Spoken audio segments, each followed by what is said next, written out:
Iron is the ultimate symbol of impenetrability.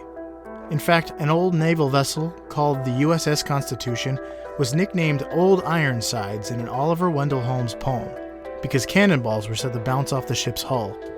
But is iron a defense mechanism that's unique to humans? For a long time, we thought it was. But there's a deep-sea extremophile that makes a home out of volcanoes and wears a suit of armor to bed. But living the extreme lifestyle is just one way to thrive against all odds in life, death, and taxonomy.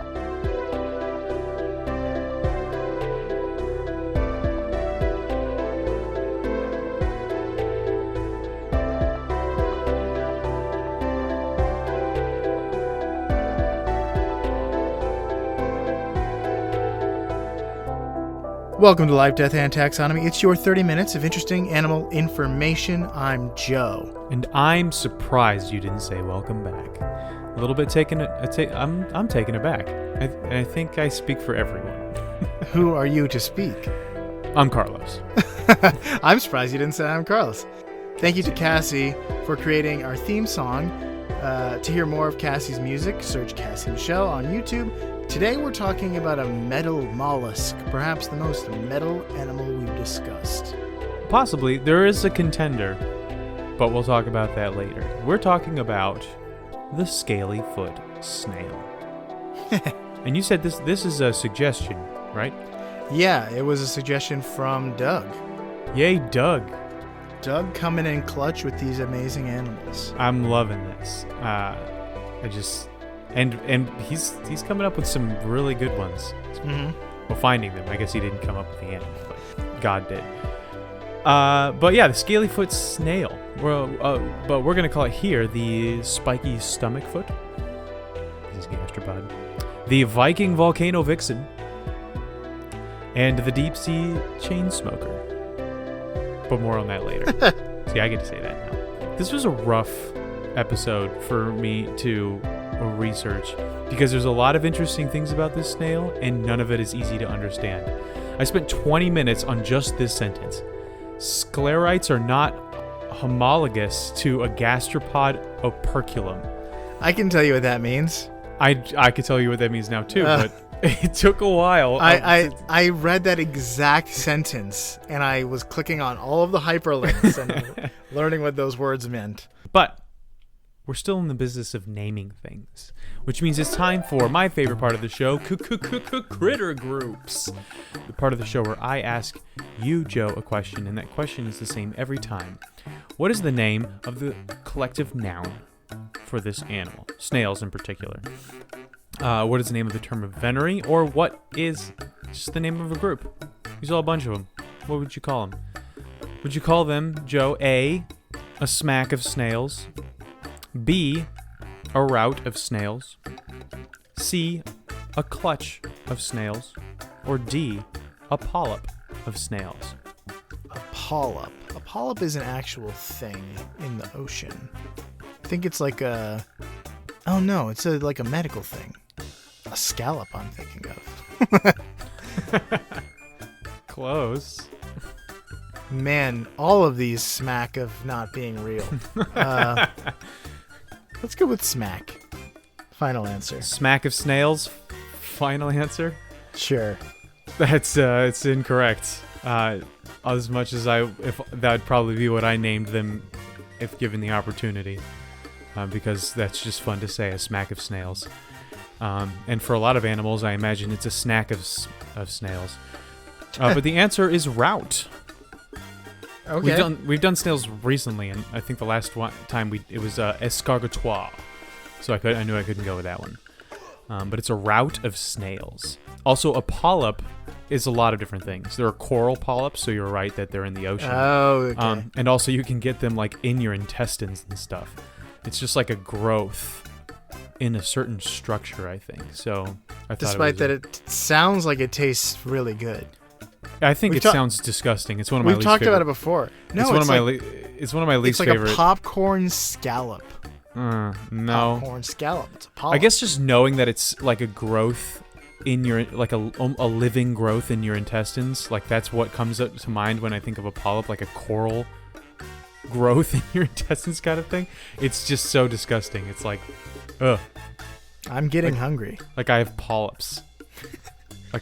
What do you put them down after that? But anyway, enough about that. Let's talk taxonomy. So it's in a kingdom. You know it. You love it. Did you do this out of order? No. Does the... Oh, you're right. I did do it out of order. I thought I was going crazy. You were going crazy, and also I did it out of order. We're doing the taxonomy now. It's in the kingdom Animalia. The phylum is Mollusca. It's a snail. Mollusks. Yeah. The same phylum as squids and stuff. Mm-hmm. The class is Gastropoda, stomach foot. That's why I call it the spiky stomach foot. The clade is Neomphalina. The family is Peltospiridae, which it sounds like the first and last name of a dragon. Like, this is my dragon. His name is Peltospiridae. The genus is Chrysomalin. Is it named after someone named Chris O'Malley? Yeah, that sounds like an alley cat in Aristocats. And the species is Squamiferum. So Chrysomalin squamiferum. Ferrum. That's correct. I have a theory on the ferrum part, but we'll get there. So first, we got to talk about where this thing lives, because there's a reason why it looks the way it looks and does the thing that it does. It lives only in the deep sea vents of the Indian Ocean, about 1.7 miles below the surface. So super deep down there. Relatively close to Madagascar. There's only a couple locations for these guys because there's only a couple locations of deep sea vents in the Indian Ocean. And just like the giant tube worm, they love to hang out near underwater volcanoes that are spewing piping hot chemicals and metals into the water. So they basically live at the bottom of the ocean where there's no light. So now that we know... Except for the magma. Right, but it's they live near what's called black smokers, which we talked about with the giant tube worm. So it's not like there's visible magma. It's just black smoke kind of pluming. The magma is like way below the crust. So let's talk about what these things look like. If you have trypophobia, which is a fear of clusters of holes or clusters of things, or some analog of trypophobia, the scaly foot snail may be kind of gross or disgusting to you. I know it is to me. I don't have necessarily trypophobia, but like clusters of things are just naturally nasty looking. If you type trypophobia into Google, Trypophobia, and you look at the images and you're unfazed by what you see, then you don't have it. You're fine. But for the rest of us mortals, it's kind of gross. What do you think, Joe? This looks like it's intending to give you trypophobia. Like there's people's like hands and feet that are full of holes, and it's gosh. Like they have some sort of disease that's making their pores huge. But like I'm looking at like the honeycombs. Yeah, stuff. So I think there's I don't care about that. Yeah, or like a lotus seed pod, but like a bunch of like a clump of fish eggs is just, I don't know, it's just gross to me. But anyway, I have a fear of whatever this disease is that gives you holes. It's the Shia LaBeouf disease, holes. But I'm looking at honeycombs, and I'm very satisfied in looking at that. Yeah, I think it's just for there's different severity levels.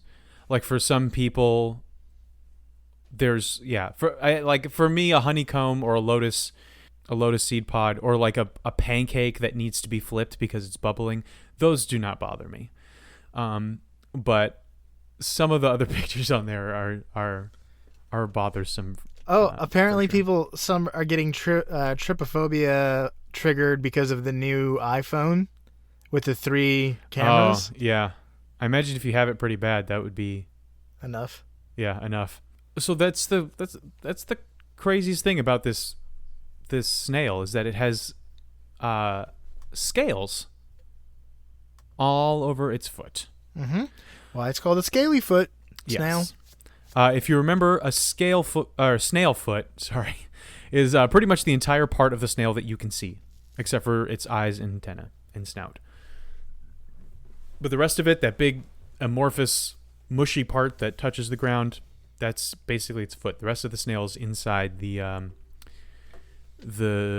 shell. And it has a pretty interesting shell. There are 3 whorls in the shell. Remember whorls? We've done quite a few snails now, and those are the spirals in the shell. So there's three of them, and in fact, it's almost the perfect Fibonacci sequence. I don't know if you look this up. It's kind of like it's a mathematical spiral that occurs in nature. And the Italian mathematician Fibonacci kind of put it to words for us, or put it to graphs. So it's a pretty satisfying shape. That's my favorite Ed Sheeran song. Fibonacci sequence? No, that's a pretty satisfying shape.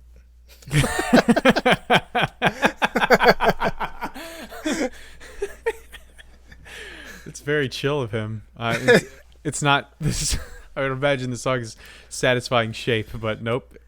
No, actually, that's my favorite John Mayer song. I was referencing Ed Sheeran's "In Love with the Shape of You," or just it's called "Shape of You." Yeah, but there's there's a little bit of poetry to that title, but that's a pretty satisfying shape. There's just this is a sentence. So the shell is really interesting. It has 3 layers. We'll talk about the outer layer later, but the middle layer is kind of an organic substance, kind of a mushier substance that some snails have, or some mollusks have, and the idea is that this layer helps shield it from the intense heat of hanging out near underwater volcanoes. And also helps it with the pressure of being just really far below the surface, all that water pressure that is coming down on it, and then also the pressure of crabs, because there are a lot of animals. Well, not a lot, but there's some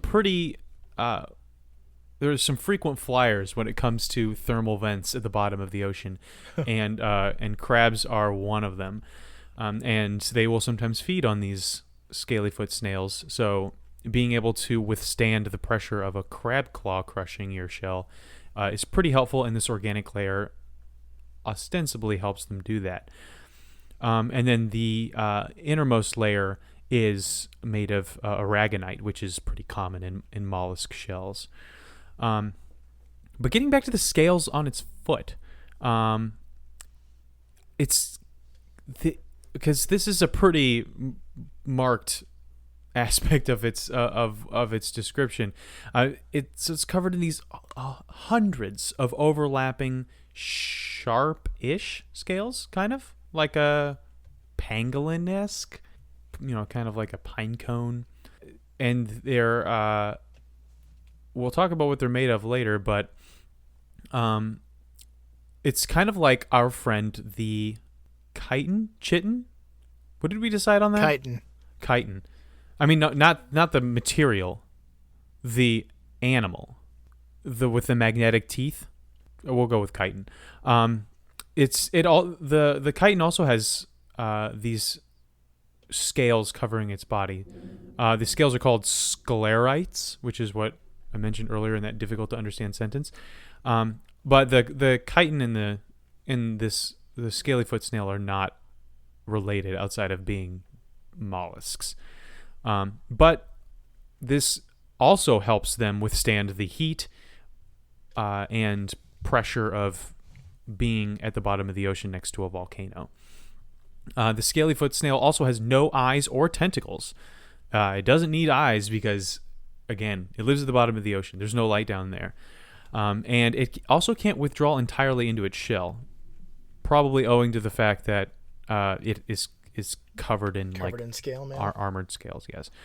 But, we've got the giant tube worm probably next to it. You've got these crabs, and you've got this snail. But is the snail bigger than the tube worms, or bigger than the crab, or can it hold its own? Well, there's really only one way to find out. Is there?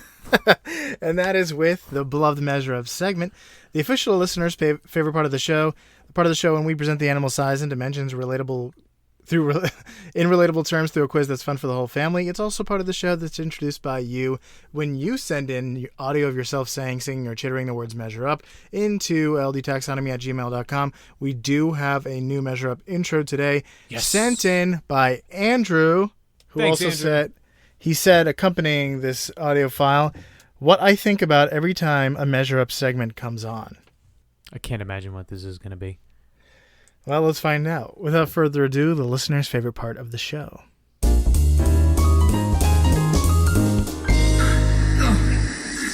numbers. What are they saying? Measure Up. What did I just hear? I think it said the numbers. What are they saying? What is that from? I don't know. But it's very indicative of your attitude in Measure Up sometimes. Yeah. And probably Andrew's. I do have a friend on that front. Thank you, Andrew. Well, without delaying any longer, let's get into the numbers. Let's talk about max shell width. They're about 45.5 millimeters or 1.79 inches. The average is about 32 millimeters, but let's talk 45 and a half. How many large scaly-foot snail shells go into the amount of rainfall produced by the super cyclonic storm Gonu in 2007? I like how the storm sounds like a kaiju's name. It sounds like an enemy of Grainol or whatever. What'd you say? Gonu. Gonu? Yeah, that sounds like a cosmic entity that Thor has to battle. Here's a hint. The supercyclonic storm Gonu was the strongest cyclone that the Arabian Sea had ever seen. This area of the ocean usually doesn't get large storms because of the dry air coming off of the Arabian Peninsula. Yeah, that must have been crazy. Rainfall. You're lucky. I was looking for the length in miles, how far it was across. The storm? Yeah, but I couldn't find it. That might have been easier because I have a better idea of how far storms are in size than I do rainfall. Rainfall is typically measured in inches. I'll give you that. I do know that. But is 10 inches a lot? It seems like a lot. We'll say 20 inches. If the yeah, okay, 20 inches. And what is 1.5 inches for this little guy? 1.79. 1.7. Well, that doesn't make things easier. Time for calculator math. 11.1731844. Final answer? I'm rounding. Yes. The correct answer is 13.4 Whoa, shells. that was close. The storm dumped 610 millimeters or 24 inches of rain. What?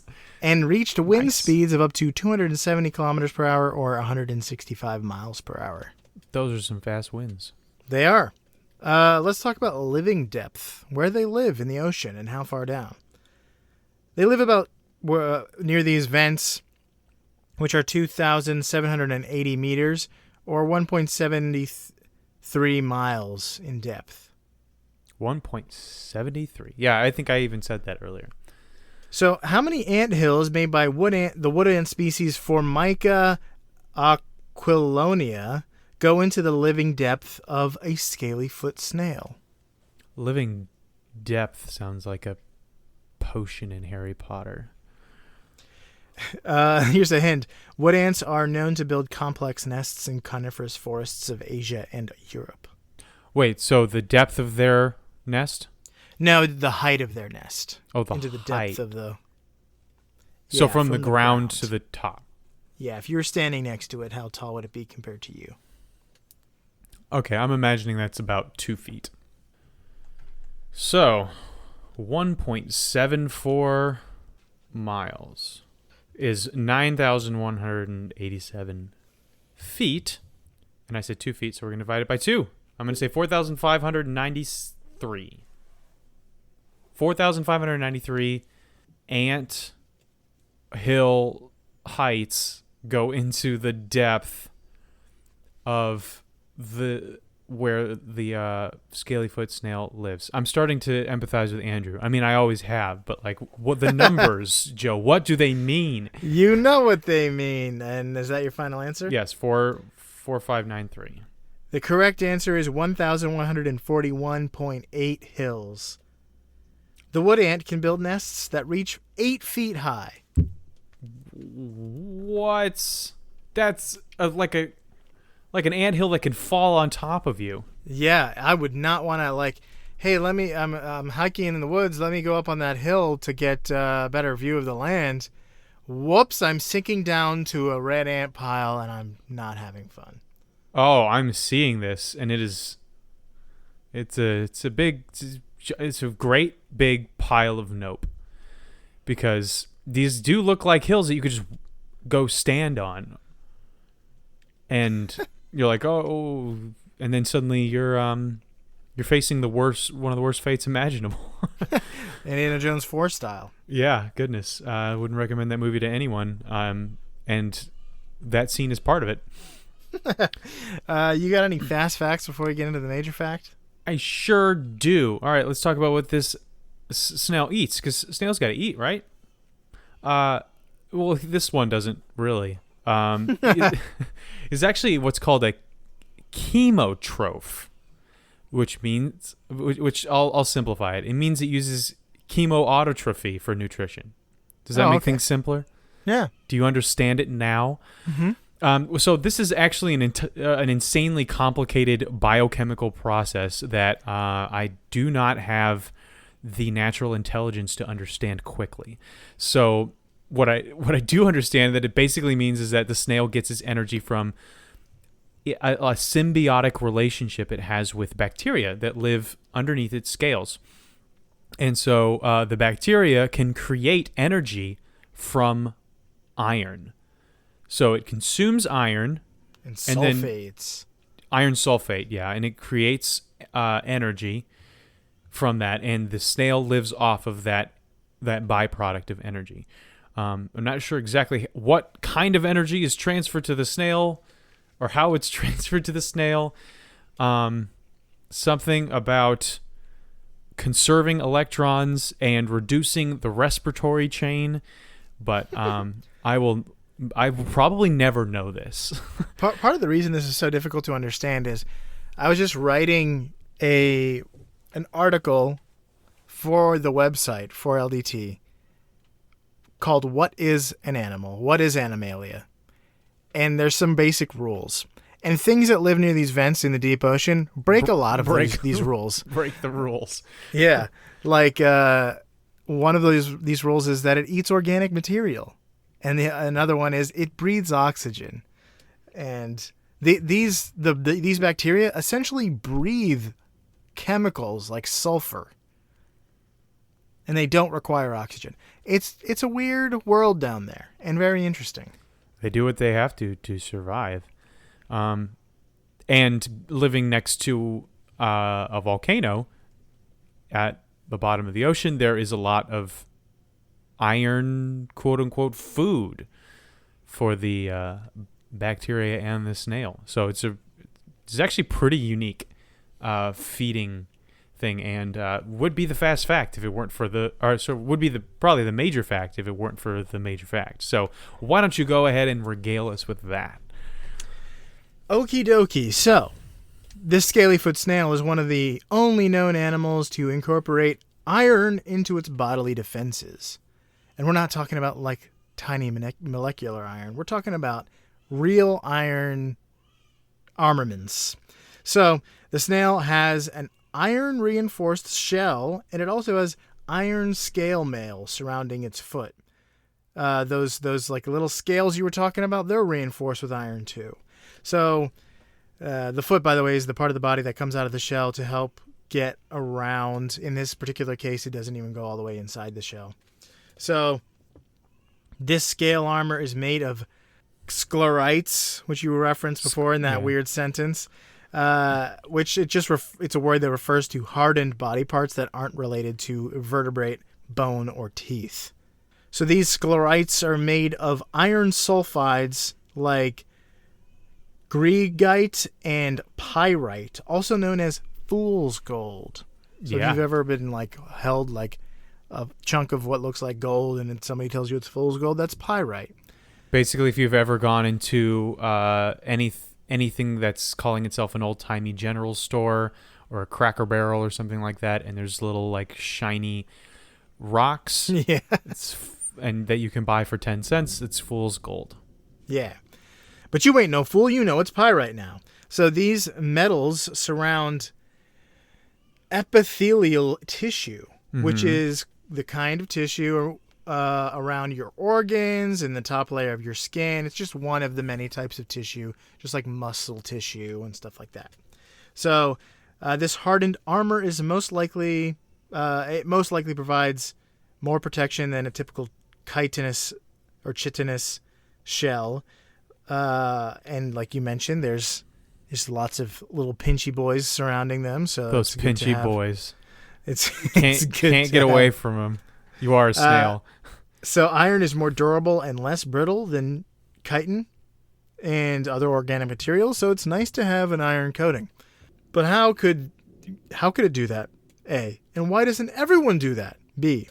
So, first of all, too much heavy metal in an organic body can be toxic. In humans, high iron levels in your blood is called hemochromatosis, and it can cause liver disease and heart problems. And also, lots of heavy metal means you are angsty. However, the snails have been found around 3 thermonuclear vents, only 3 thermonuclear vents in the Indian Ocean.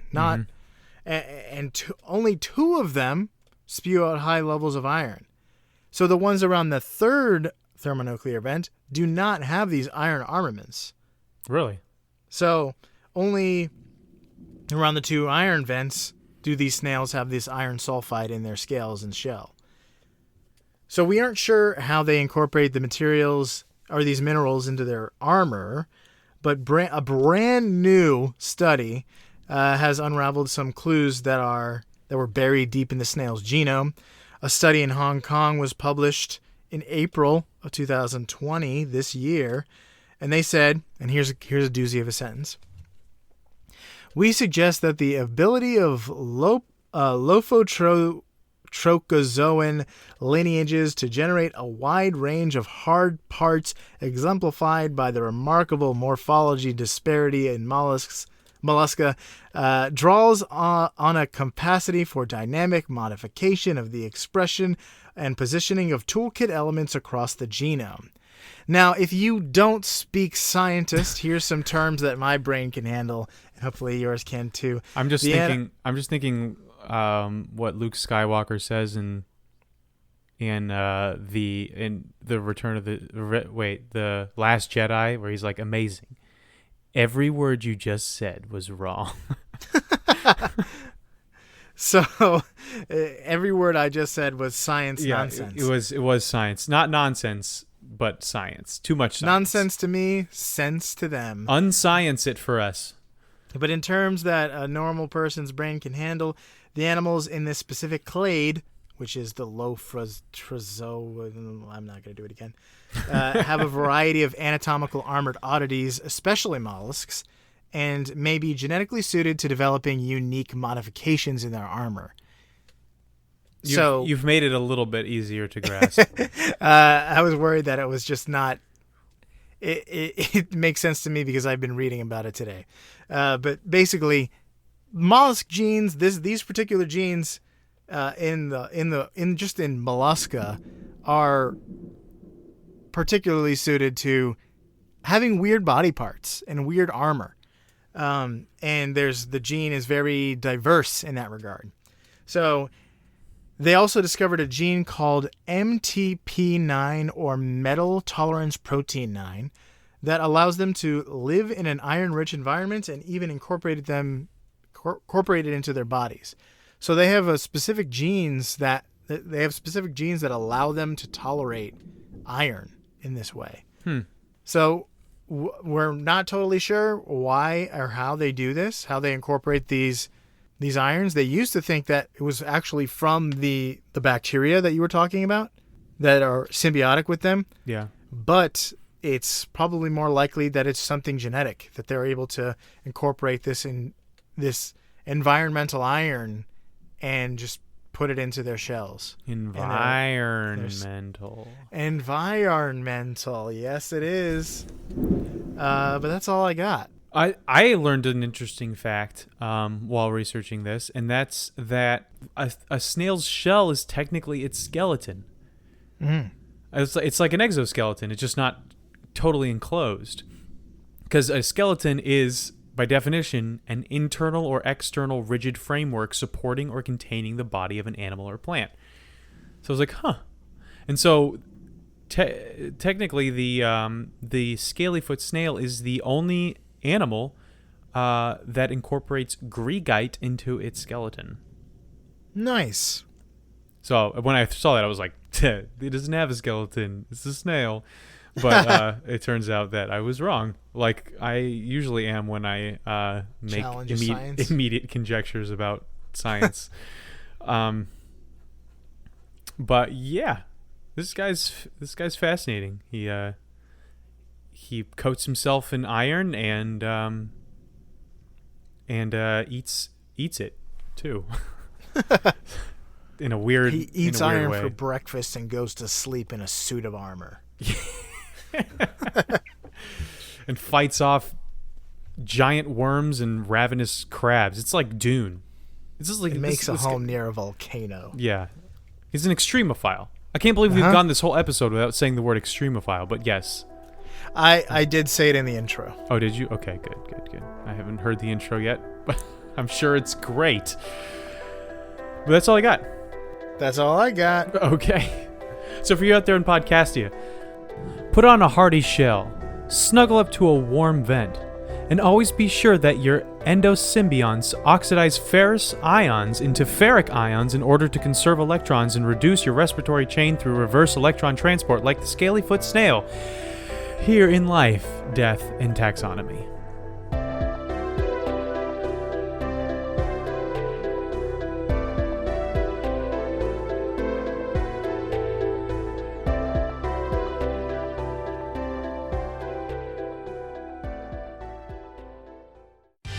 Life, Death, and Taxonomy is my favorite in the world podcast.